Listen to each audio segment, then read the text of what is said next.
All right. Good morning, everyone. எல்லாருக்கும் good morning. Yeah. Welcome to our live broadcast today. நேரடி ஒளிபரப்புக்கு இந்த காலவெளியிலே உங்களை வரவேற்கிறேன்.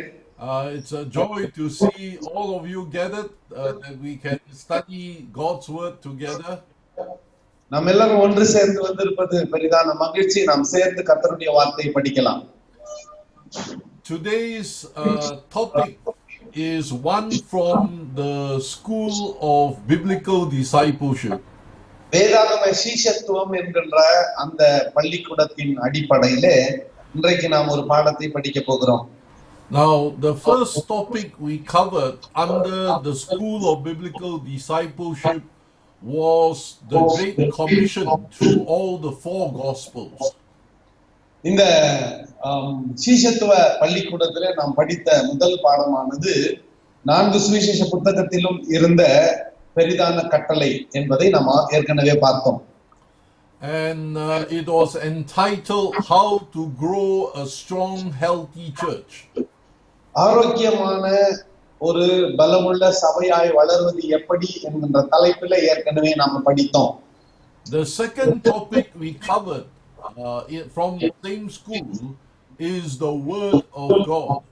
இரண்டாவது தலைப்பு கர்த்தருடைய வார்த்தை என்கின்றதிலே அதே அமைப்பிலே படிச்சோம்.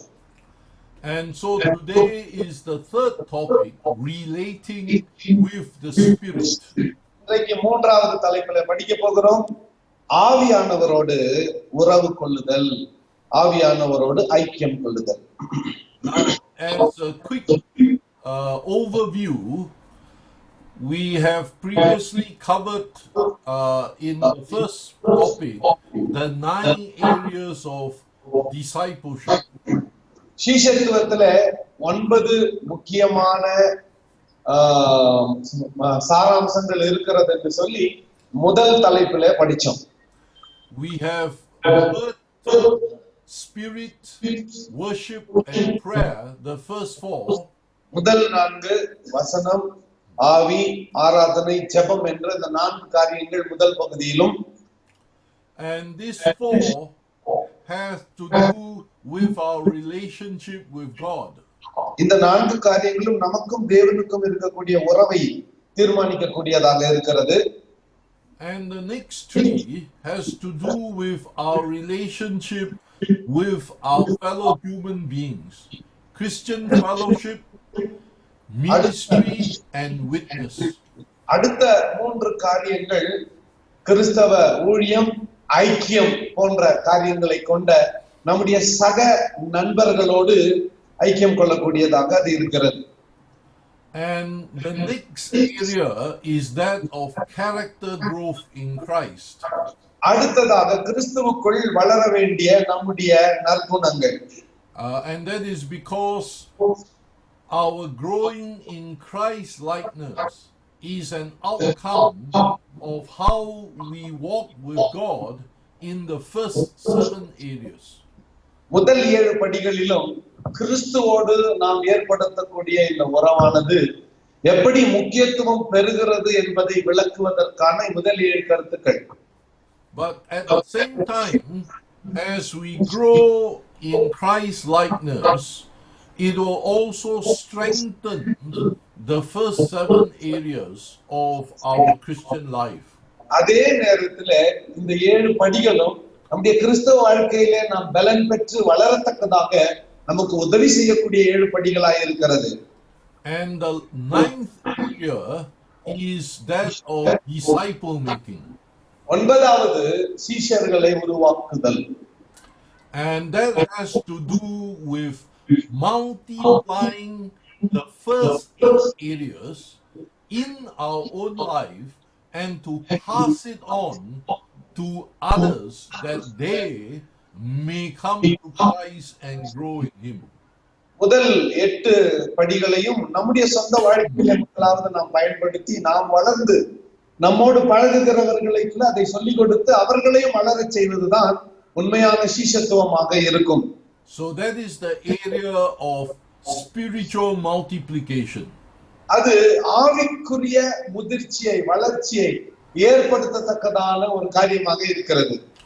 not just in numbers, but in terms of the quality of our life and ministry. வெறும் எண்ணிக்கையின் அடிப்படையிலே நம்முடைய ஊழியத்தை கட்டக்கூடாது, மாறாக நம்முடைய தரம் உயர்ந்ததாக தரமான ஆவிக்குரிய வாழ்க்கையை ஏற்படுத்துகிறவர்களாய் நாம் இருக்க வேண்டும். However, I think I have previously highlighted that the first two areas are by far the most important. எப்படி இருந்தாலும் வேத வாசிப்பும் ஜெபமும் தான் மிக முக்கியமானது என்று சொல்லி ஏற்கனவே இந்த பாடத்தை நடத்தின போது நான் முக்கியத்துவப்படுத்தி சொல்லி இருக்கிறேன். The area of the word of God brings us into our worship of Christ and of his lordship over us, and to know and live by scripture. நாம் நம்முடைய வேத வாசிப்பிலும் ஜெபத்திலும் அதிகமாய் தரிக்கும் பொழுது கர்த்தரை ஆராதிக்கிற வாஞ்சை நமக்குள்ள பெருகுகிறது. அதன் மூலமாக கர்த்தரே நமக்கு ஆண்டவனாய் எஜமானாய் இருந்து நம்மை வழிநடத்த வல்லவராய் நம்முடைய வாழ்க்கையிலே மாறுகிறார். The second area, which is what we are covering today, is relating with the Spirit. இன்றைக்கு நாம பேசக்கூடியது பரிசுத்த ஆவியானவரோடு உறவு கொள்ளுதல். And this brings us into the equally important area of how do we walk with the Holy Spirit who lives in us.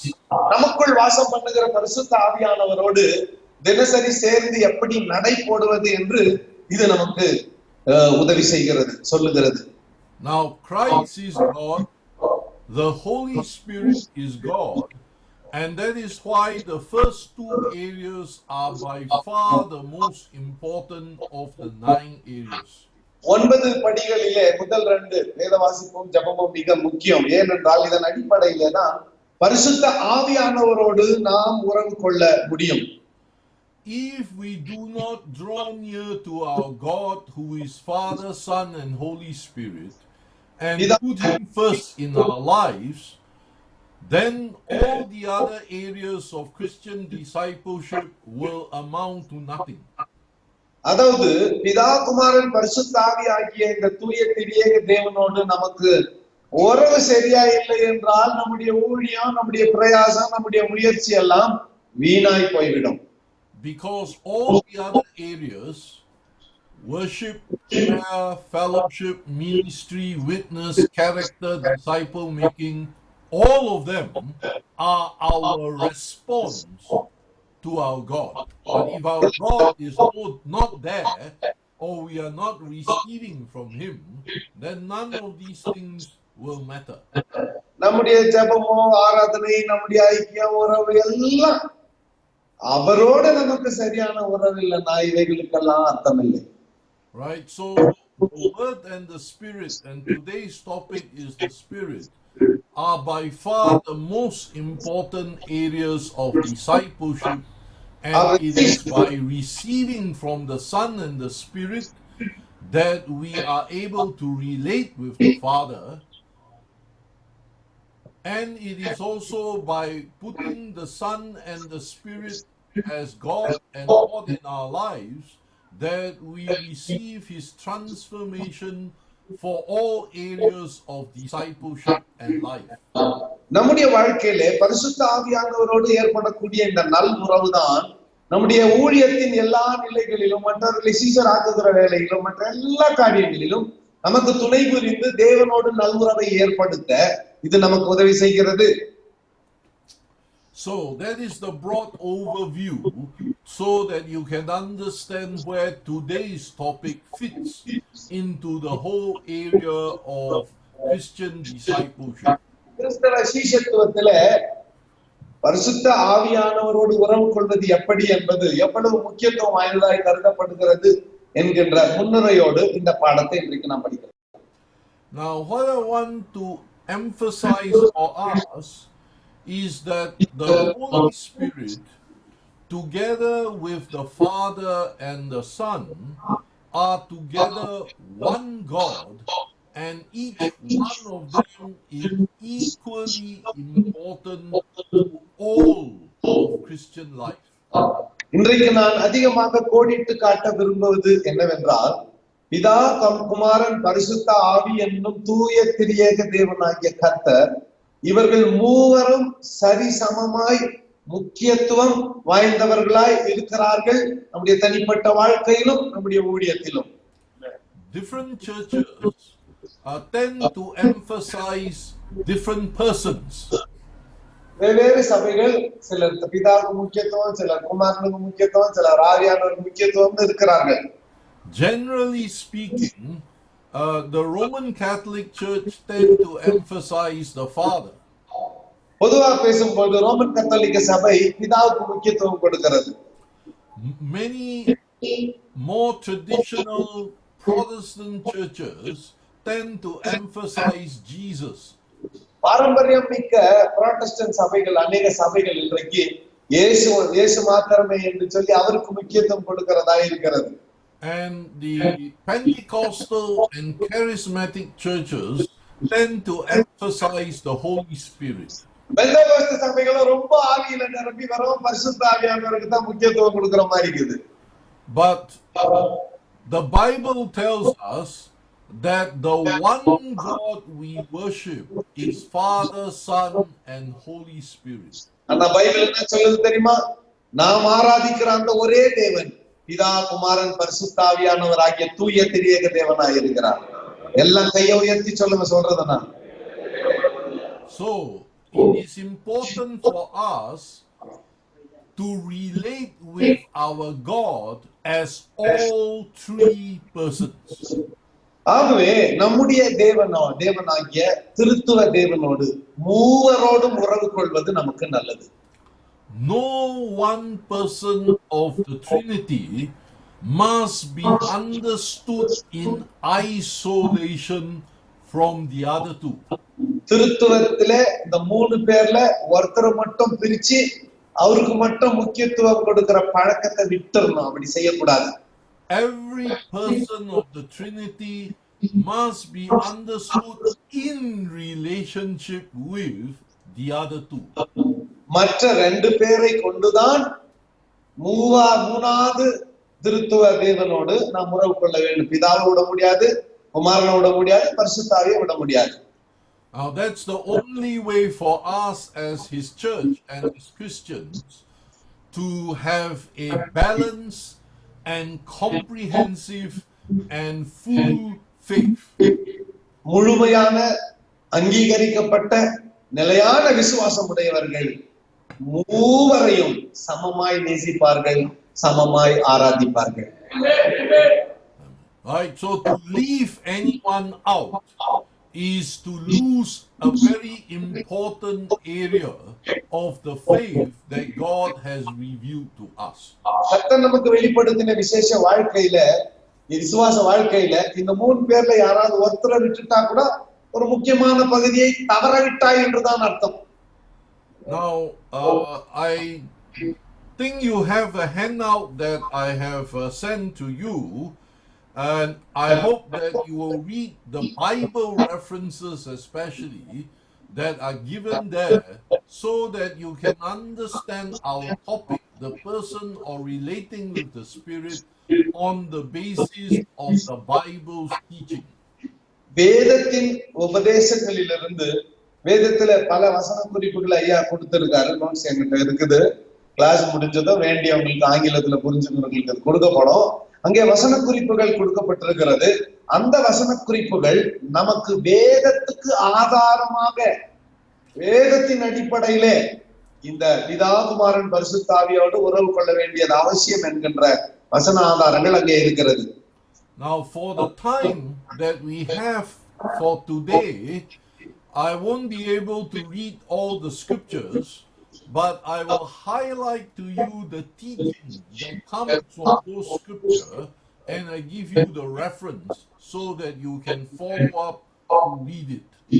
நீங்க வீட்டுல போய் படிச்சுக்கங்க. நேரம் இல்லாதபடியால் வசன குறிப்புகளை நான் உனக்கு கொடுத்து அங்கே சொல்லப்பட்டிருக்கிற கருத்துக்களை மாத்திரம் விலக்கி விட்டு கடந்து செல்லுகிறேன்.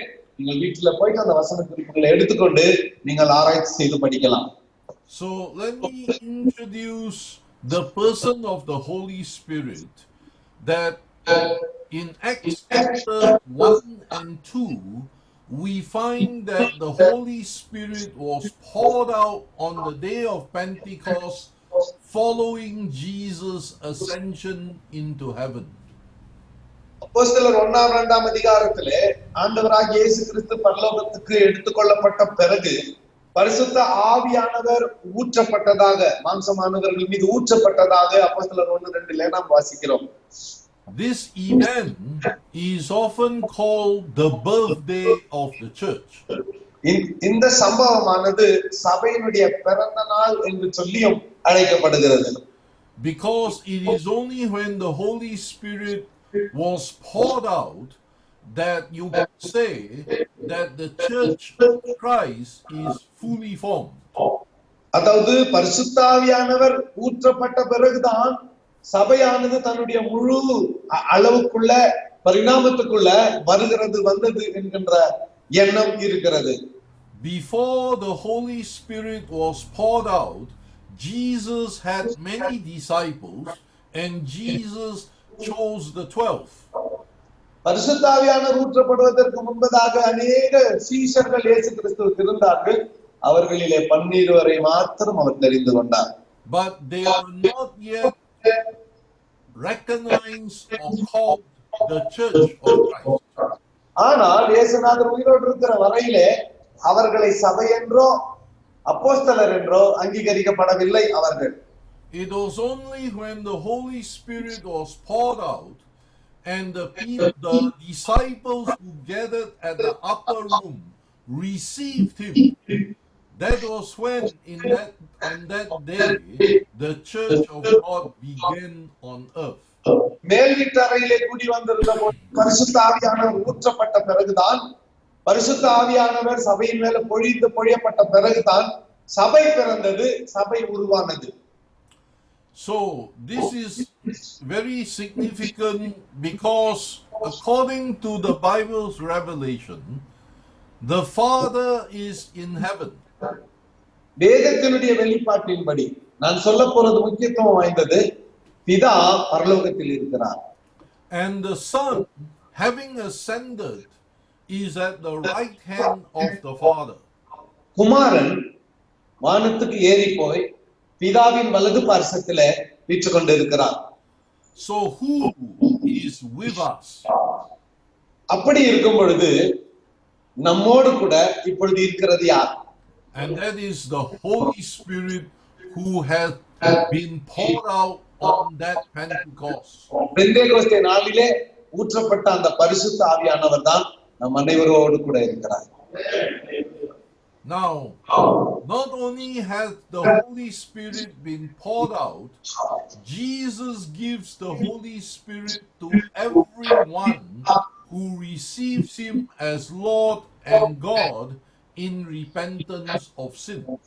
பாவத்தை விட்டு மனம் திரும்பி இயேசுவை சொந்த இரட்சகராய் ஏற்றுக்கொள்ளுகிற எல்லாருக்கும் இயேசு கிறிஸ்து பரிசுத்த ஆவியானவரை கொடுக்கிறார். One key verse is Romans chapter 8 verse 9. ஒரு முக்கியமான வசனம் ரோமர் 8:9. ரோமர் 8ஆம் அதிகாரம் 9ஆம் வசனம். Where it says, if you do not have the Spirit of Christ, you don't belong to him. நீங்கள் கிறிஸ்துவின் ஆவியை உடையவர்களாய் இல்லாவிட்டால் நீங்கள் கிறிஸ்துவுக்கு சொந்தமானவர்கள் அல்ல. So you can look also at Ephesians 2 chapter 2 verse 22. எபேசியர் 2:22 கூட பார்க்கலாம் நீங்க. 1 Corinthians 3:16. 1 Corinthians 6:19 and 20. 1 கொரிந்தியர் 3:16, 6ஆம் அதிகாரம் 19ஆம் 20ஆம் வசனங்கள் கூட இவைகளை தான் நமக்கு சொல்லுகின்றன. And in Romans chapter 8 verses 1 to 2, ரோமர் 8ஆம் அதிகாரம் 1-2 வசனங்களிலே Paul tells us it is those who live by the law of spirit of life who are truly living eternal life, or the true life that God gives us in Christ. ஆகவே கிறிஸ்து இயேசுவுக்குட்பட்டவர்களாய் இருந்து மாம்சத்தின்படி நடவாமல் ஆவியின்படி நடக்கிறவர்கள் தான் கிறிஸ்து இயேசுனாலே ஜீவனுடைய ஆவியின் பிரமாணத்தை உடையவர்களாய் இருக்கிறார்கள். Right? You can read Romans chapter 8 on this point. இந்த அடிப்படையில் ரோமர் 8ஆம் அதிகாரத்தை நீங்க வீட்டுக்கு போய் வாசியுங்கள். And in 1 Corinthians 12 verse 3, it tells us that nobody can call Jesus Lord except by the Spirit. பரிசுத்த ஆவியானவரே அல்லாமல் ஒருவனும் கிறிஸ்துவை கர்த்தர் என்று அழைக்கிறதில்லை என்று வாசிக்கிறோம். And we can also look at Ephesians 1 verses 13 and 14. எபேசியர் 1ஆம் அதிகாரம் 13ஆம் 14ஆம் வசனத்திலே கூட இதைத்தான் நாம் வாசிக்கின்றோம். So to put it in a simplified way, it is because the Holy Spirit lives in us that we are able to receive what Christ has done on the cross for us. பரிசுத்த ஆவியானவர் நமக்குள் வாசம் பண்ணுகிறபடியினால் தான் நமக்காக சிலுவையிலே இயேசு கிறிஸ்து செய்து முடித்த அந்த ரட்சிப்பின் வேலையை நம்மால் சுதந்திரித்துக் கொள்ள முடிகிறது. Correspondingly, it is when we walk with the Spirit or relate with the Spirit, which is the title of today's topic, that's how the power of God or the power of Christ becomes active in our lives. இன்றைய தலைப்பாகிய பரிசுத்த ஆவியானவரோடு ஏற்படக்கூடிய உறவுதான் நம்முடைய வாழ்க்கையிலே நமக்கு வல்லமையை கொடுத்து, நம்முடைய வாழ்க்கையில நமக்கு சத்துவத்தை கொடுத்து, ஊழியத்திலே நம்மை பலப்படுத்த வல்லமை உள்ளதாக இருக்கிறது. ஒரு ஆமென் சொல்லுங்க. Now, in the New Testament, John's Gospel chapter 14, especially from verse 15 to 27, is a passage where Jesus himself introduces the Holy Spirit to us. யோவான் 14ஆம் அதிகாரம் 15ஆம் வசனத்திலிருந்து 27ஆம் வசனம் வரை ஆண்டவராகிய இயேசு கிறிஸ்துவே பரிசுத்த ஆவியானவரை நமக்கு அறிமுகப்படுத்தி வைக்கிறார். And Jesus even says that it is better that he goes away so that the Holy Spirit can come to live in us and be with us. நான் உங்களை விட்டு போக வேண்டும், போகாதிருந்தால் தேற்றரவாளராகிய பரிசுத்த ஆவியானவர் உங்களிடத்திலே வரார். நான் போனால்தான் உங்களுக்கு ஆவியானவர் வருவார் என்று சொல்லுகிறார். So Jesus himself recognizes the Spirit as his equal. இயேசுவே பரிசுத்த ஆவியானவர் தமக்கு சமமானவர் என்பதை இந்த இடத்திலே நிரூபித்து ஒத்துக்கொள்ளுகிறார், அறிவிக்கிறார். In Ephesians 4:30, Paul tells us not to grieve the Spirit, which tells us that the Spirit, like us, is a person who can feel. அதாவது துக்கப்படக்கூடியவராகிய பரிசுத்த ஆவியானவர் என்று எபேசியர் 4:30 நீங்கள் மீட்கப்படும் நாளுக்கு என்று பெற்ற பரிசுத்த ஆவியானவர் துக்கப்படுத்தாதீங்கள் என்று சொல்லி அவர் அங்கே சொல்லுகிறதை நாம் பார்க்கிறோம். Now, in the Old Testament, there are many references to the Spirit of God. பழைய ஏற்பாட்டிலே பரிசுத்த ஆவியானவரை குறித்து அநேக இடத்திலே சொல்லப்பட்டிருக்கிறது. Now, without the New Testament, the understanding in the Old Testament is that phrase, Spirit of God, refers to God in action. இந்த புதிய ஏற்பாட்டிலே பழைய ஏற்பாட்டிலே பார்க்கும் பொழுது எங்கெல்லாம் பரிசுத்த ஆவியானவர் என்று குறிக்கப்பட்டிருக்கிறதோ அங்கெல்லாம் அவர் வந்து செயல்பட்டு விட்டு போனார். அவருடைய செயலை காட்டுகிறது.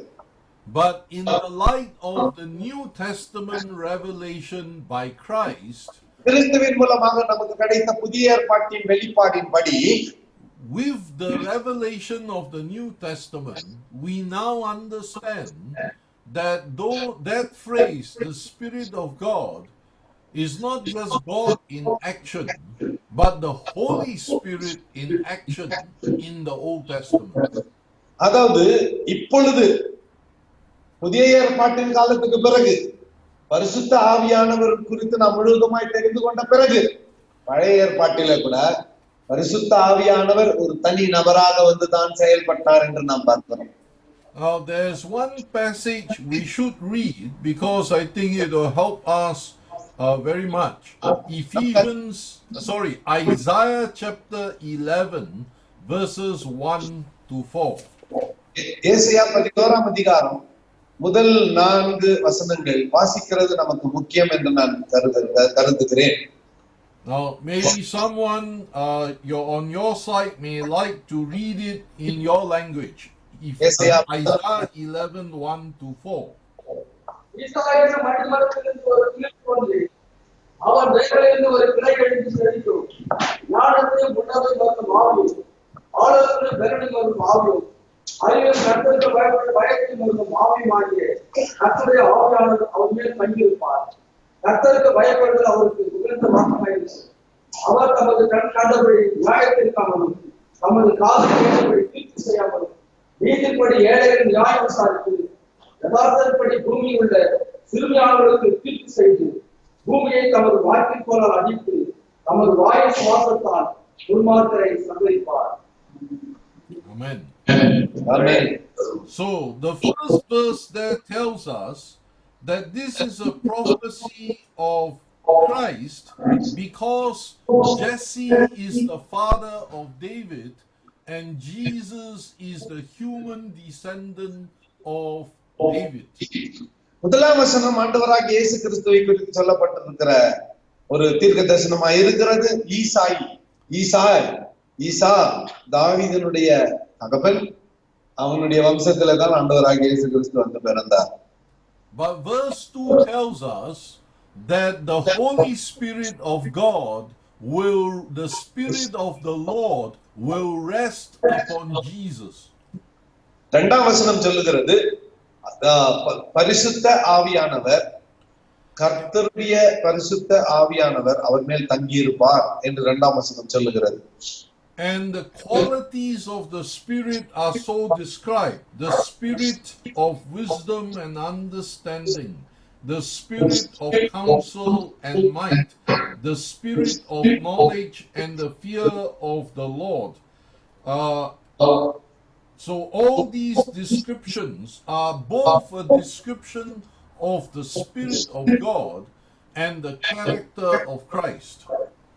கிறிஸ்துவின் குணாதிசயமும் பரிசுத்த ஆவியானவருடைய குணநலன்களும் இங்கே ஒரு பட்டியலிட்டு காணப்பட்டிருக்கிறது. அது என்னவென்றால் ஞானத்தையும் உணர்வையும் அருளும் ஆவியானவர், ஆலோசனையும் பலனையும் தருகிற ஆவியானவர், அறிவையும் அருளும் ஆவியானவர், கர்த்தருக்கு பயப்படுகிற பயத்தை கொடுக்கிற ஆவியானவர் என்று ஆவியானவரை குறித்து சொல்லுகிறது.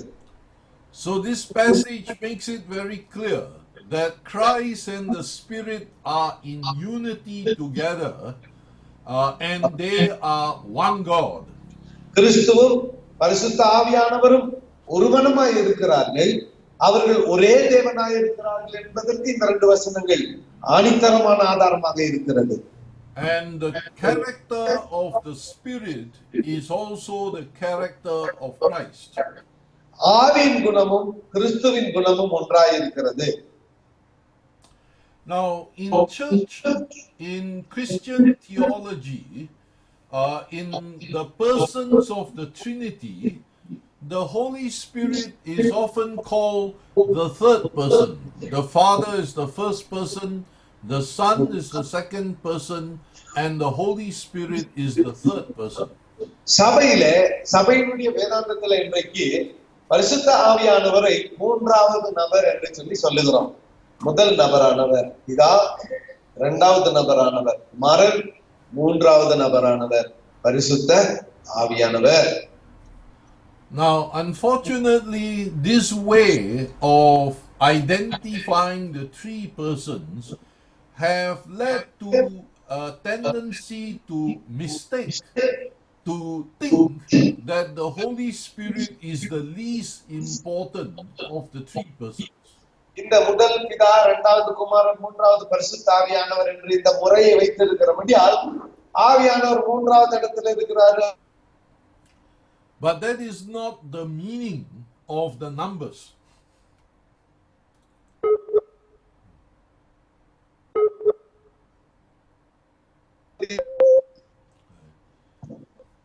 Right, but that is not the meaning of the numbers. எண்ணிக்கையினுடைய அர்த்தம் அது கிடையாது. The numbers have to do with the way that God has been revealed in the Bible. வேதத்திலே கர்த்தர் வெளிப்படுத்தப்பட்ட விதத்தை குறித்து சொல்வதுதான் அந்த எண்ணிக்கை. The first revelation of God comes from Genesis chapter 1 verse 1, when God created everything that exists. தேவன் இருக்கிற எல்லாவற்றையும் சிருஷ்டித்தார். தேவன் பிதாவாகிய தேவன் சிருஷ்டித்தார் என்கின்ற கருத்தை ஆதியாகமம் 1:1 சொல்லுகிறது. So we recognize this as God the Father. இதை பிதாவாகிய தேவன் என்று சொல்லி நாம் அறிவிக்கிறோம். The next person that is presented to us in the Bible is Jesus when he come down from heaven to be with us as a human being. இரண்டாவதாக நமக்கு அறிவிக்கப்படுகிறவர் இயேசு கிறிஸ்து.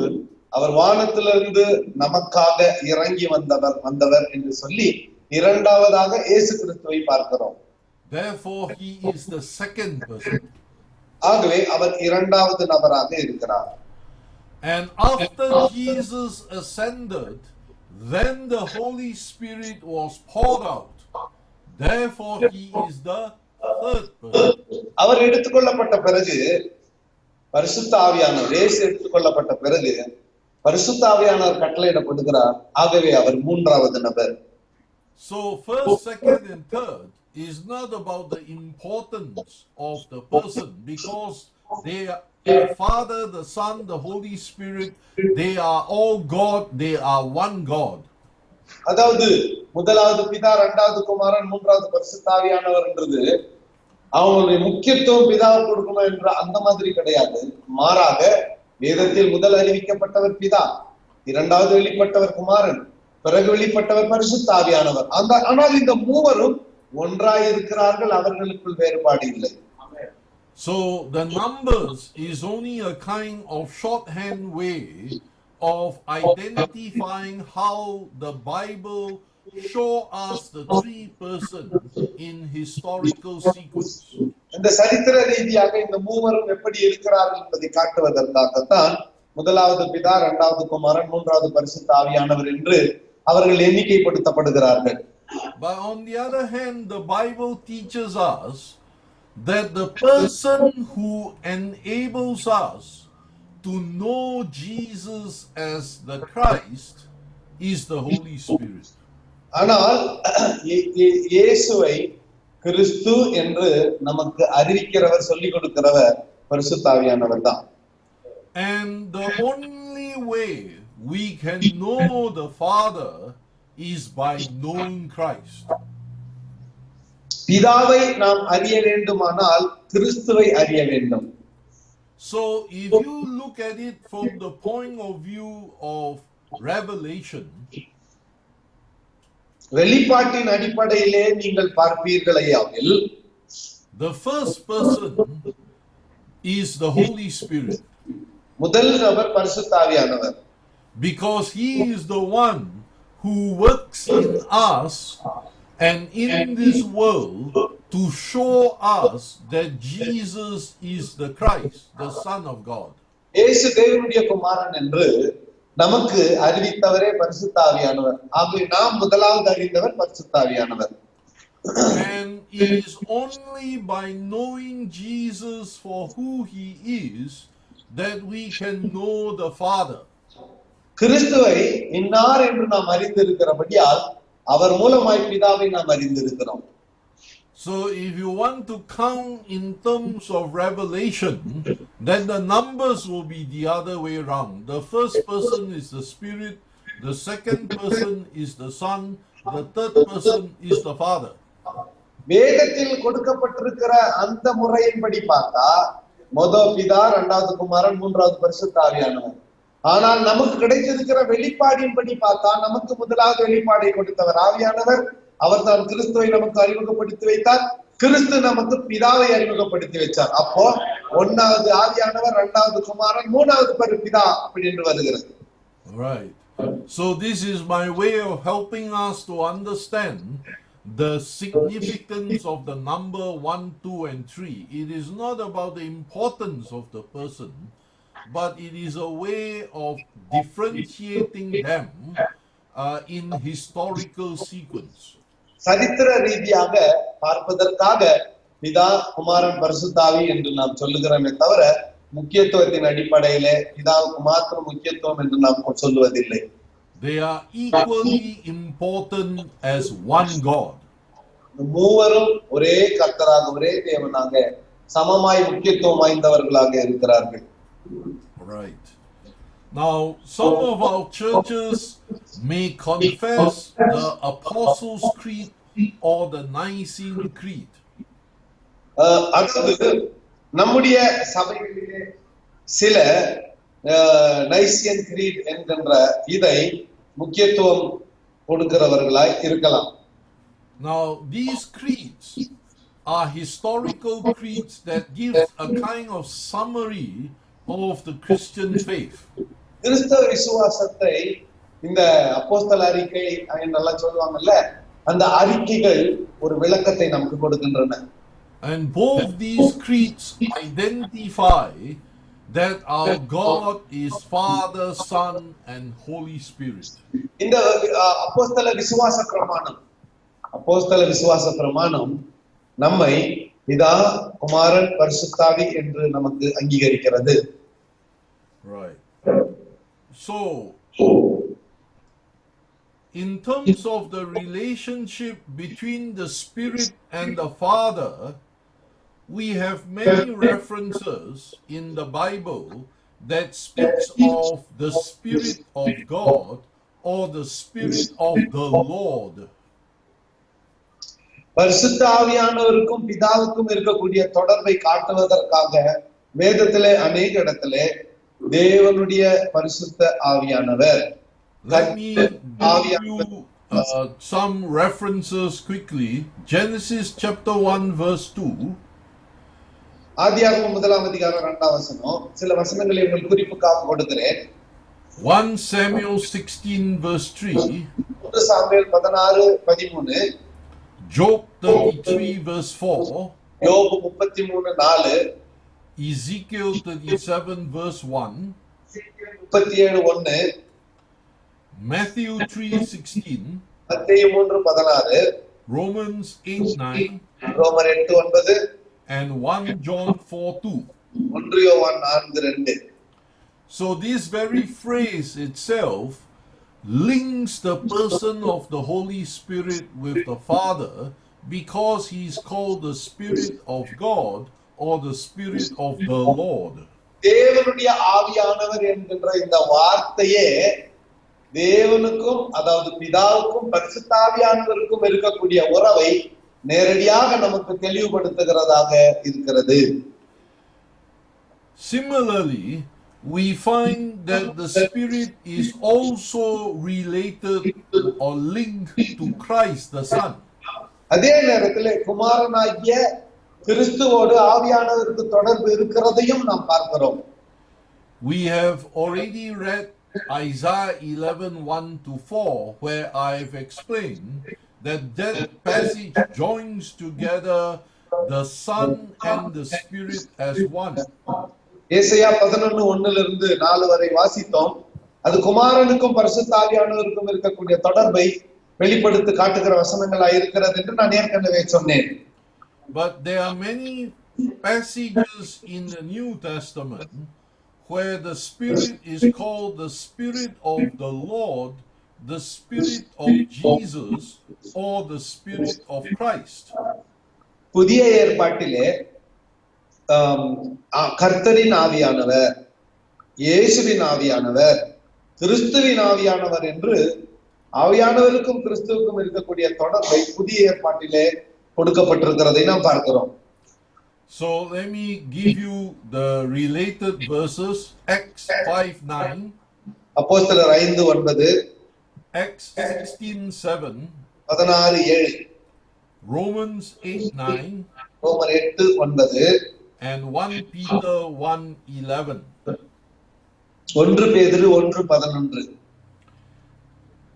There are other ways, important ways, that the Spirit and the Son are related and work together.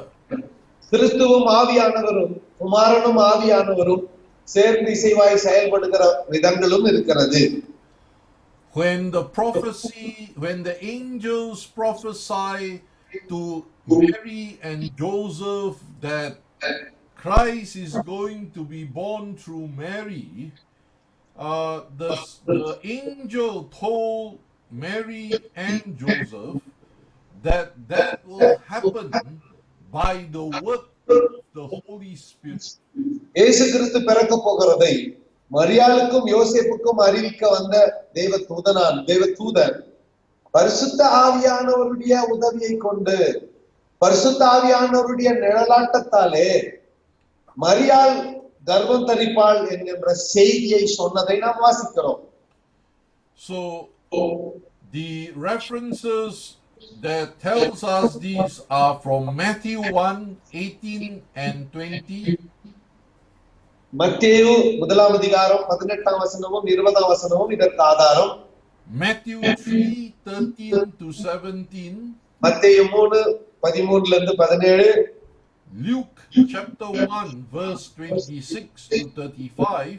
லூக்கா 1ஆம் அதிகாரம் 26 இருந்து 35 வரை. And Luke chapter 3 verses 21 and 22. 3ஆம் அதிகாரம் 21ஆம் 22ஆம் வசனங்கள். At the same time, the New Testament also tells us that Jesus the Son is the one who baptizes with the Holy Spirit. புதிய ஏற்பாடு நமக்கு இன்னுமாய் சொல்லுவது இயேசு கிறிஸ்து தான் நம்மை பரிசுத்த ஆவியானவராலே அபிஷேகிக்கிறார் என்று நமக்கு சொல்லுகிறது. And he will ask the Father when he ascends to heaven to send the Holy Spirit. நான் வானத்துக்கு ஏறி போன பிறகு தேற்றரவாளனை உங்களுக்காக அனுப்புவேன் என்று இயேசு சொல்லுகிறார். So the references here are Matthew 3:11 and 12. மத்தேயு 3:11 12ல, Luke 3:15 to 17. Luca 3:15 17ல, John 15:26. யோவான் 15:26ல, John 16:7. யோவான் 16:7ல, and Acts 1 verses 4 and 5. அப்போஸ்தலர் 1ஆம் அதிகாரம் 4ஆம் 5ஆம் வசனங்களிலே. Now, most Christians are quite clear in terms of how we are related with Christ. கிறிஸ்துவோடு நமக்கு எப்படி உறவு இருக்கிறது என்று அநேக கிறிஸ்தவர்கள் மிக தெளிவாய் இருக்கிறார்கள். But many are not as clear when it comes to how we are related with the Spirit. நமக்கும் பரிசுத்த ஆவியானவருக்கு என்ன உறவு இருக்கிறது என்பதை கண்டுபிடிக்க நினைக்கும் பொழுது அந்த இடத்திலே தெளிவில்லாமல் இருக்கிறார்கள். So, because of this, many Christians associate the Holy Spirit only with miracles, signs and wonders and the gifts of the Spirit. இது நிமித்தமாய் அநேக கிறிஸ்தவர்கள் பரிசுத்த ஆவியானவரை அற்புத அடையாளங்களுக்கும் ஆவியின் வரங்களுக்கும் மாத்திரம் தொடர்படுத்திக் கொள்கிறார்கள். And so they tend to only seek the Spirit if they are looking for something miraculous. அற்புதம் நடக்கணும்னா அப்ப ஆவியானவருக்கு ரொம்ப சோத்திரம் போட்டு அந்நிய பாஷை பேசி அற்புதம் நடந்தணும்னு எதிர்பார்க்கிறது. But this is quite a short-sighted view of the Holy Spirit. பரிசுத்த ஆவியானவரை குறித்த குறுகிய பார்வை தான் இது. வெறும் அற்புதத்துக்காக ஆவியானவரை பார்க்க கூடாது. So let me lead us through some verses of scripture that tells us the multiple very vital ways that the Holy Spirit is important to us in all areas of Christian life. கிறிஸ்தவ வாழ்க்கையில் எல்லா நிலைகளிலும் பரிசுத்த ஆவியானவர் நமக்கு முக்கியத்துவமாய் இருக்கிறார் என்று வேறு உதாரணங்களை கூட நான் சொல்ல போகிறேன். First of all, with respect to our salvation, முதலாவது ரட்சிப்பை குறித்து we have read Romans chapter 8 verse 9 that if you do not have the Spirit of Christ living in you, you don't belong to Christ.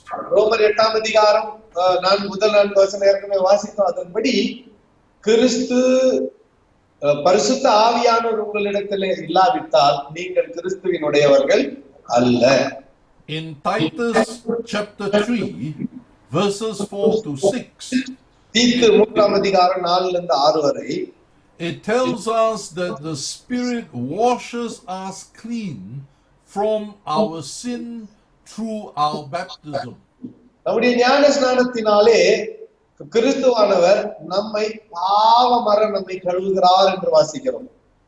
In Romans chapter 8 verses 1 to 4, ரோமர் 8ஆம் அதிகாரம் முதல் 4 வசனங்களிலே, and then Galatians 5 verses 1 to 6 and 16 to 18. கலாத்தியர், please repeat the Galatians 5 1 to 6 and Galatians 16 to 18.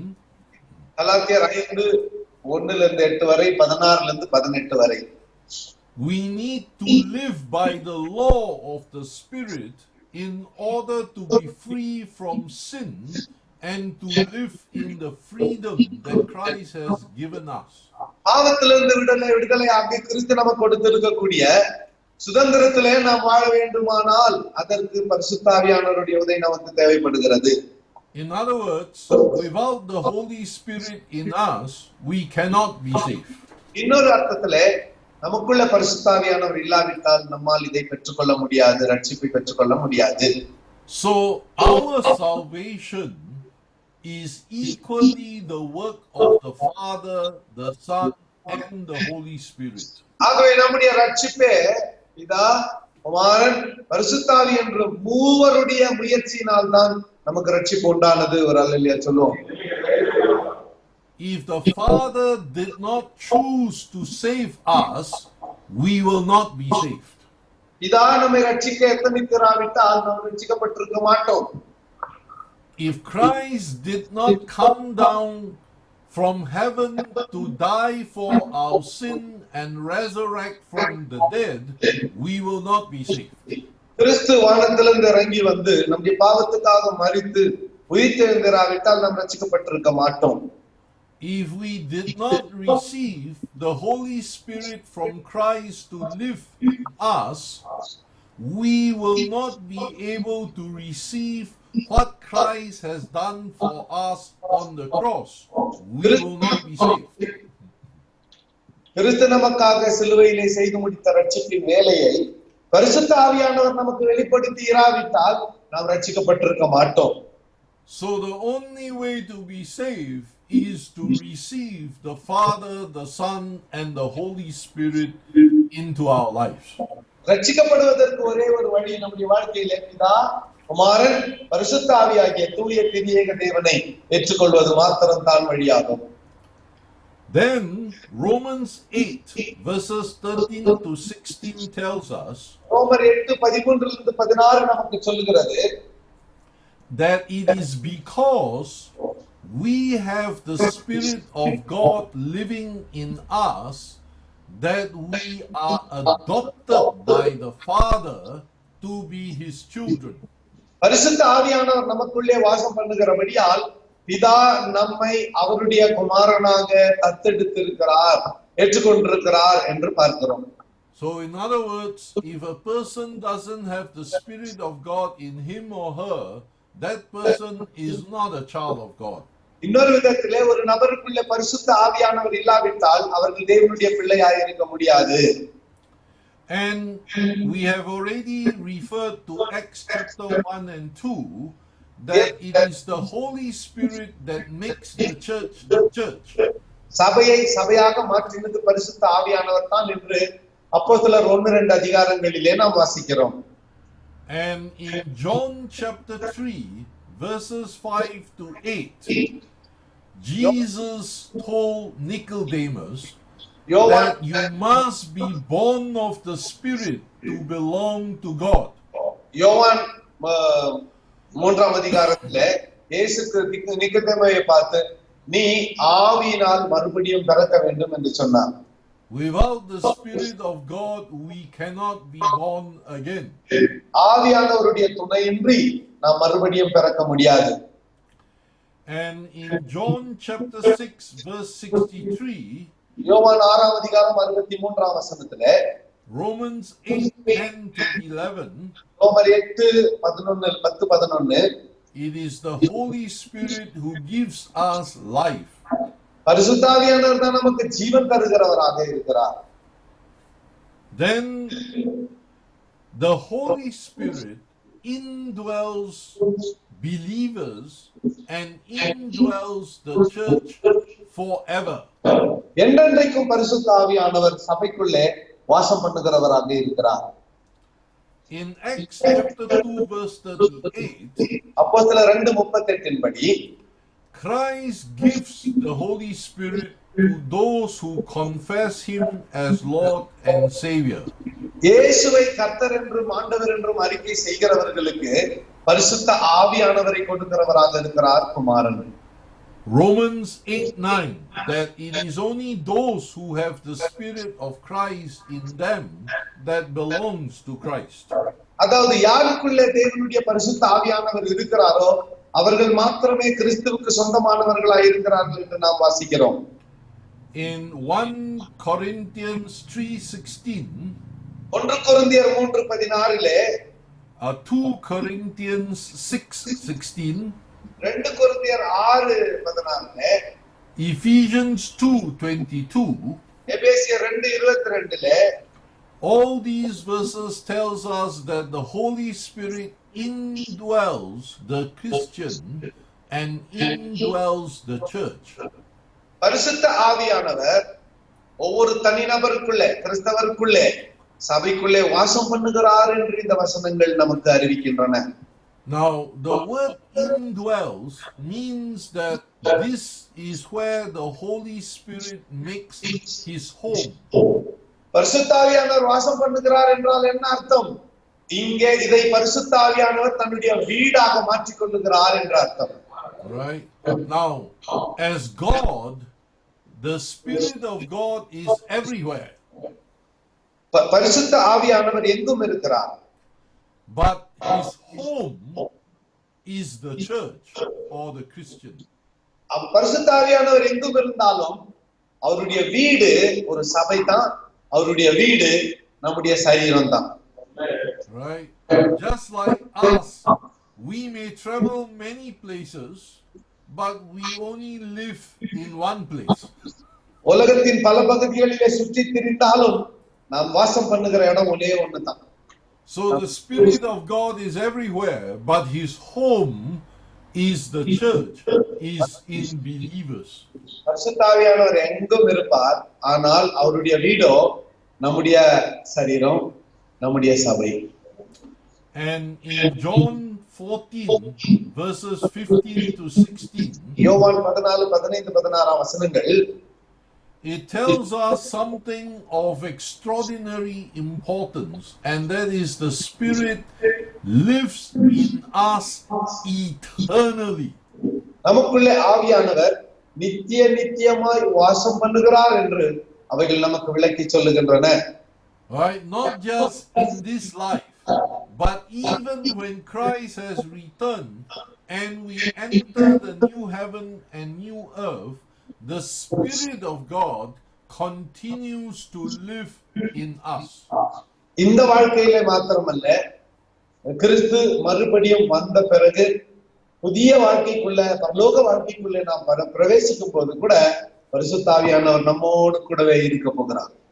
This is an eternal indwelling. ஆகவே பரிசுத்த ஆவியானவர் நித்தியமாய் நம்மோடு இருக்க போகிறார். Amen.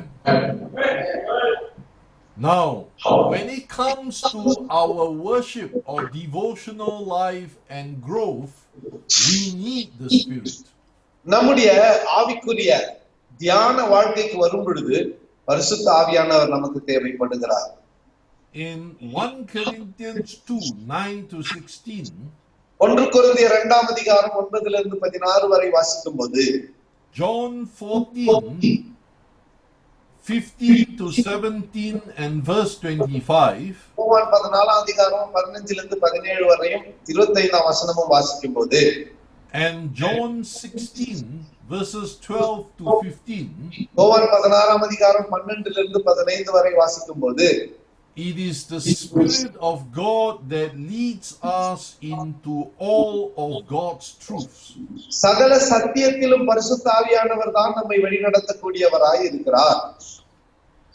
In 2 Peter 1 verse 20 to 21, 2 பேதுரு முதலாம் அதிகாரம் 20ஆம் 21ஆம் வசனங்களிலே, in Romans chapter 1 verse 1 to 14, ரோமர் 1ஆம் அதிகாரம் 1லிருந்து 14 வரை, and Revelation chapter 19 verse 10 part C, வெளிப்படுத்தின விசேஷம் 19ஆம் அதிகாரம் 10ஆம் வசனத்தின் 3வது பகுதி, these verses tells us that the Holy Spirit is the author of Scripture. பரிசுத்த ஆவியானவர் தான் வேத வசனங்களை எழுதினார் என்று இந்த வசனங்கள் நமக்கு அறிவிக்கின்றன. And we need the Holy Spirit to understand and live by Scripture. வசனத்தின்படி நாம் வாழ்வதற்கு நமக்கு பரிசுத்த ஆவியானவர் தேவை. In other words, without the Holy Spirit, we cannot understand or apply the Bible to our lives. அல்லது இந்த பரிசுத்த ஆவியானவரை புரிந்து கொள்ளாமல் வேதத்தை நம்முடைய வாழ்க்கையில நம்மால பயன்படுத்த முடியாது. So we can see that it is the Spirit who leads us to understand God's revelation in Scripture. It is the Spirit who leads us into all of God's truths. கர்த்தருடைய சத்தியத்திலெல்லாம் நம்மை வழி நடத்துவது பரிசுத்த ஆவியானவர். வசனத்திலே ஒளிந்து கொண்டிருக்கிற ரகசியங்களை நமக்கு வெளிப்படுத்துகிறவர் பரிசுத்த ஆவியானவர். And then Romans 8:26 to 27, ரோமர் 8:26லிருந்து 27 வரை, Ephesians 6 verse 18, எபேசியர் 6:18 வரை, our prayer life as Christian needs the enabling, the guidance of the Holy Spirit. நம்முடைய கிறிஸ்தவ வாழ்க்கை ஜெப ஜீவியமானது பரிசுத்த ஆவியானவரால் நடத்தப்படுகிறதாய் இருக்க வேண்டும். He prays for us things we don't know to pray for ourselves, and we need Him to enable us to pray all prayers. நாம் வேண்டிக் கொள்ள வேண்டியது என்னதென்று அறியாதிருக்கிறபடியால் நாம் வேண்டிக் கொள்ள வேண்டியதை பரிசுத்த ஆவியானவர் தானே நமக்காக வாக்கு கடங்காத பெருமூச்சுகளோட வேண்டுதல் செய்கிறவராக இருக்கிறார். Right, and earlier on I have mentioned that we need the Spirit, or to live by the law of the Spirit, in order to walk in the freedom that Christ has given us from sin, and to walk with God in freedom. அதாவது பாவத்திலிருந்து நமக்கு விடுதலை கொடுத்து தேவனோடு விடுதலையாக நாம் ஆராதிக்கத்தக்கதாக கிறிஸ்து இயேசுவுக்குள்ள பரிசுத்த ஆவியானவர் தான் நமக்கு விடுதலை கொடுத்திருக்கிறார் என்று முன்னதாக நாம் வாசித்திருக்கிறோம். So this is from Galatians 5 verses 1 and 5 and verse 16 to 18. கலாத்தியர் 5ஆம் அதிகாரம் முதல் வசனமும் 5ஆம் வசனமும் 16ஆம் வசனத்திலிருந்து 18ஆம் வசனம் வரை இதைத்தான் நமக்கு இந்த வசனங்கள் சுட்டி காட்டுகின்றன. Now also from Galatians 5 from verse 16 to 26. கலாத்தியர் 5ஆம் அதிகாரம் 16லிருந்து 26 வரை வாசிக்கும் பொழுது, it is by living the life in the Spirit and rejecting the way of sin that we bear the fruit of the Spirit. பாவத்தின் வழியை நிராகரித்தால் தான் நாம் ஆவியின் கனியை கொடுக்கக்கூடியவர்களாய் மாற முடியும் என்று இந்த வசனங்கள் நமக்கு சொல்லுகின்றன. And the fruit of the Spirit is the character of Christ. ஆவியின் கனியானது கிறிஸ்துவின் குணாதிசயமாக காணப்படுகிறது.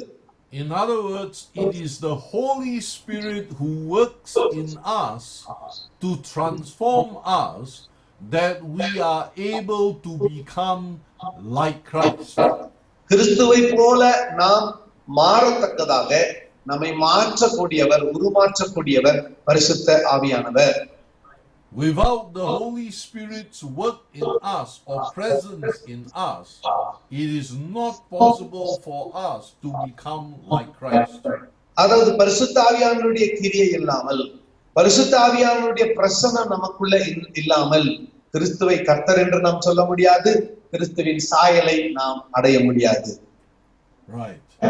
Then, when it comes to ministry and mission, we also fully need the presence and the enabling of the Holy Spirit.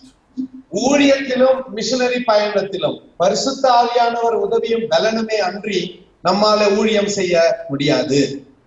In Acts 1:8, it is the Spirit who makes us to be witnesses for Christ.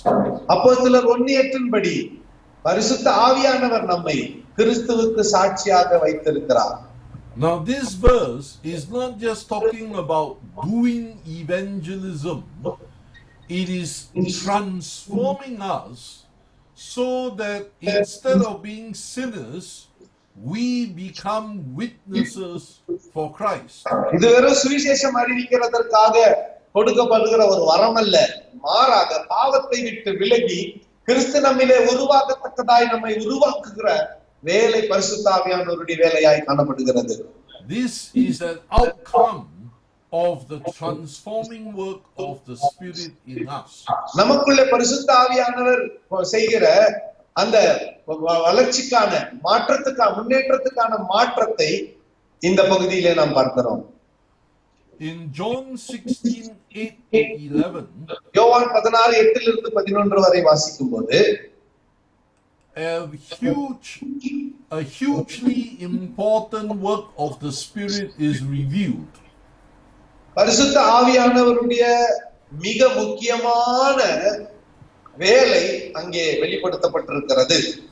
It is the Holy Spirit who convicts the world of sin, righteousness and judgment. பாவத்தை குறித்தும் நீதியை குறித்தும் நியாய தீர்ப்பை குறித்தும் நம்மை கண்டித்து உணர்த்துகிறவர் பரிசுத்த ஆவியானவர். Right? So, all of us have been convicted of sin to know to repent of our sins. நாம் எல்லாரும் நம்முடைய பாவத்தை விட்டு மனம் திரும்ப வேண்டும் என்று சொல்லி நம்ம எல்லாருக்கும் தெரியும். This verse tells us the fact that we are able to recognize that we are sinners in need of repentance is the work of the Holy Spirit. பாவிகள் மனம் திரும்ப வேண்டும் என்கின்ற எண்ணத்தை நமக்கு ஏற்படுத்துகிறவரே பரிசுத்த ஆவியானவர் தான். Right? And not only do we by the Spirit come to recognize our sin and to repent, He also convict us of the need to be righteous before God. அதாவது நம்முடைய பாவத்தை நமக்கு கண்டித்து உணர்த்துகிற வேலையை மாத்திரம் பரிசுத்த ஆவியானவர் செய்யாமல் பிதாவாகிய தேவனுக்கு முன்பதாக நாம் நீதியாய் நடந்து கொள்ள வேண்டும் என்றும் அவர் நமக்கு அறிவுறுத்துகிறார். And we all know that there is God's judgment against sin. பாவத்துக்கு விரோதமாக தேவனுடைய நியாய தீர்ப்பு வந்து கொண்டிருக்கிறது என்று நாம் அனைவரும் அறிந்திருக்கிறோம். That is also the work of the Holy Spirit in us. அதுவும் நமக்குள்ளே பரிசுத்த ஆவியானவர் செய்கிற கிரியையாகத்தான் இருக்கிறது. Right, so you understand that if the Spirit doesn't do this work, no one can be saved. அதாவது இதிலிருந்து நமக்கு என்ன புரிகிறது? கிறிஸ்து இந்த வேலையை செய்யாவிட்டால் ஒருவனும் ரட்சிக்கப்பட முடியாது. When we go and share the gospel, நாம் போய் சுவிசேஷத்தை அறிவிக்கும் போது we are messengers and we are witnesses. நாம் சாட்சி கொடுக்கிறவர்களாக இருக்கின்றோம். But the work of convicting of sin, of bringing people to repentance, of confessing Jesus as Lord, that is the work of the Holy Spirit in those who respond to our message. நம்முடைய செய்திக்கு, நம்முடைய சுவிசேஷத்துக்கு பதிலளிக்கிறவர்களை கிறிஸ்துவை கர்த்தர் என்று அறிக்கை செய்ய வைக்கிறதும், தங்கள் பாவங்களுக்காக மனஸ்தாபப்பட வைக்கிறதும், மனம் திரும்புதலுக்காக அவர்களை ஏவுகிறதும் பரிசுத்த ஆவியானவருடைய வேலையாக இருக்கிறது. So what I want to emphasize is no human being, not us, not missionaries, not Billy Graham, not Reinhard Bonnke, no human being are saviors. அதாவது ரட்சிக்க எந்த மனிதனுக்கும் திராணி இல்லை. நீ நானெல்லாம் சேர்த்து பில்லிகிராம் ஐயா, பென்னின் ஐயா, ரெனாட் பாங்கே ஐயா எல்லா மனுஷனையும் சேர்த்து ரட்சிக்க எந்த மனிதனுக்கும் திராணி இல்லை, ரட்சிக்கிறவர் கர்த்தர். All of us are messengers and witnesses. நாம் எல்லாம் சாட்சிங்க, நாம் எல்லாம் செய்தியாளர்கள். But it is God, Father, Son, and Holy Spirit who saves. ரட்சிக்கிறவர் பிதா, குமாரன், பரிசுத்தாவி ஆகிய தேவனாகிய கர்த்தர். So we bring people to Christ, or we introduce Christ to people, but it is Christ who saves, not us.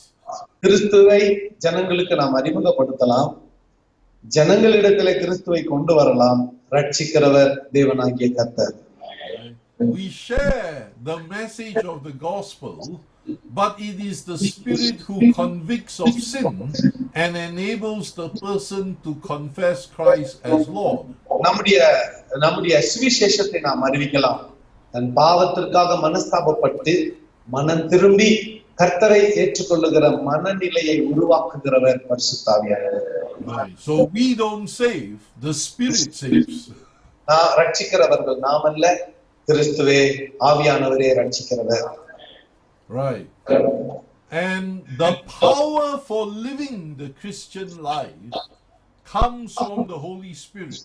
கிறிஸ்துவ வாழ்க்கை வாழ்வதற்கான வல்லமை பரிசுத்த ஆவியானவர் மூலமாய் நமக்கு கிடைக்கிறது. We see this in Acts 1:8. அப்போஸ்தலர் 1:8 இதை குறித்து வாசிக்கிறோம். In Acts chapter 2 verses 1 to 4, the day of Pentecost. அப்போஸ்தலர் 2:1-4 வரை பெந்தேகோஸ்தே வழியை பார்க்கிறோம். Acts chapter 4 verse 31. அப்போஸ்தலர் 4:31 வாசிக்கிறோம். And an Old Testament passage from Zechariah chapter 4 verse 6. சகரியா 4:6 வாசிக்கிறோம். Not by might, not by power, but by my spirit. பலத்தினாலும் அல்ல, பராக்கிரமத்தினாலும் அல்ல, என் ஆவியினாலே ஆகும் என்று சேனைகளின் கர்த்தர் சொல்கிறார். So the power to live Christian life is not our power, it's the Holy Spirit's power in us. அதாவது வெற்றியுள்ள கிறிஸ்தவ வாழ்க்கை வாழ்வது நம்முடைய சுய பலத்தால் அல்ல, பரிசுத்த ஆவியானவர் நமக்கு கொடுக்கிற அவருடைய பலத்தாலே இது சாத்தியமாகிறது. So all the gifts of the Spirit that are exercised with signs and wonders, they are indeed by the supernatural enabling of the Holy Spirit. ஆவியின் வரங்கள் எல்லாம் செயல்படுவது பரிசுத்த ஆவியானவருடைய வல்லமையை கொண்டுதானே தவிர நம்முடைய சுயபலத்தால் அல்ல.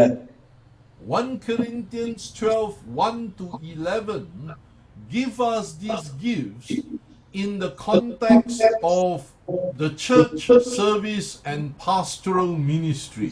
1 கொரிந்தியர் 12ஆம் அதிகாரம் முதல் 11 வசனங்கள் பாஸ்டரல் ஊழியத்திற்கும் கர்த்தருடைய சுவிசேஷ ஊழியத்திற்கும் நமக்கு ஆவியானவர் கொடுக்கப்பட்டிருக்கிறார். Mark's Gospel chapter 16 verse 15-18 tells us that these same gifts of the Spirit are manifested in missions and evangelism. Mark 16ஆம் அதிகாரம் 15-18 வரை வாசிக்கும் பொழுது நம்முடைய சுவிசேஷ பணியிலே நமக்கு ஆவியின் வரங்கள் கொடுக்கப்படுகிறதே, அந்த வரங்கள் செயல்படுவதே பரிசுத்த ஆவியானவர் தான் என்று நாம் பார்க்கிறோம். But by now you should understand that although this is important, it is only one small part of the many dimensions of the Spirit's work in all of Christian life. இதற்குள்ளாக நீங்கள் பரிசுத்த ஆவியானவர் நம்முடைய கிறிஸ்தவ ஊழியத்திலும் வாழ்க்கையிலும் எவ்வளவு முக்கியத்துவம் வாய்ந்திருக்கிறார் என்பதை கொஞ்சம் தெரிந்து கொண்டிருக்கிறீர்கள், இன்னும் கடல் அளவு இருக்கிறது. And finally, the New Testament calls us to live the Spirit-filled life and to be filled with the Holy Spirit. ஆவியிலே நிரப்பப்பட்டு பரிசுத்த ஆவியானவரால் நிரம்பிய வாழ்க்கை வாழ வேண்டும் என்று புதிய ஏற்பாடு நமக்கு ஆலோசனையாய் அறிவிக்கிறது. You find this in Ephesians 2:22 and Acts chapter 2:1-4. எபேசியர் 2:22 அப்போஸ்தலர் 2:1-4 வரை வாசிக்கும் பொழுதும் இதைத்தான் இந்த வசனங்கள் நமக்கு சொல்லுகின்றன. And I think there is also one more passage from Ephesians. Let me quickly turn to that. எபேசியர்ல இன்னொரு வசனம் கூட சொல்லுகிறது, வேகமாய் நான் அதை திருப்பட்டும். Where in verse 18, Ephesians 5:18, எபேசியர் 5:18 it says, "Be not drunk with wine, but be filled with the Holy Spirit." துன்மார்க்கத்துக்கு ஏதுவான மதுபான வெறி கொள்ளாமல் ஆவியினால் நிறைந்திருங்கள் என்று இந்த வசனம் சொல்லுகிறது. In other words, the idea of being filled with the Spirit has to do with our life being put under the control of the Spirit of God. அதாவது ஆவியின்படி நடக்கிறது என்றால் ஆவியானவருடைய அதிகாரத்துக்கு நம்முடைய வாழ்க்கையை ஒப்படைத்து நடப்பதாகும். So it has to do therefore with being under the Spirit's leading and enabling. பரிசுத்த ஆவியானவருடைய வழி நடத்துதலினால் அவர் நமக்கு கொடுக்கக்கூடிய பலத்தினால் மாத்திரமே இது சாத்தியமாகும். And that's the way the church and all of us as Christians are to live. சபையாக அனைவரும் கிறிஸ்தவர்களாகிய நாமும் இந்த வழியை பின்பற்றி தான் நடக்க வேண்டும். So in concluding this section, இந்த பகுதிக்கு நிறைவாக you can see that the Holy Spirit is important for every area of Christian life. கிறிஸ்தவ வாழ்க்கையின் ஒவ்வொரு நிலைகளிலும் பரிசுத்த ஆவியானவர் முக்கியத்துவம் வாய்ந்தவராக இருக்கிறார். As much as we live under the lordship of Christ, கிறிஸ்துவின் ஆளுமைக்குள்ளாக நாம் இருக்கிற வரையிலே we need to live by the enabling of the Holy Spirit. பரிசுத்த ஆவியானவருடைய பலத்தை கொண்டு வாழக்கூடியவர்களாய் நாம் இருக்க வேண்டும். And it is when we relate rightly with both the Son and the Spirit that we are able to live a full, healthy Christian life. முழுமையான பலமுள்ள கிறிஸ்தவ வாழ்க்கை வாழ இது நமக்கு வழிவகை செய்கிறது. So, conclude this session here. We can take a half an hour break and we'll come back in half an hour's time for our next session. See you afterwards. இப்பொழுது ஒரு பிரேக் எடுத்துக்கொள்ளலாம். அரை மணி நேரம் பிரேக் இது, போயிட்டு tea குடிச்சிட்டு அரை மணி நேரம் கழிச்சு வருவோம். Okay, God's blessing.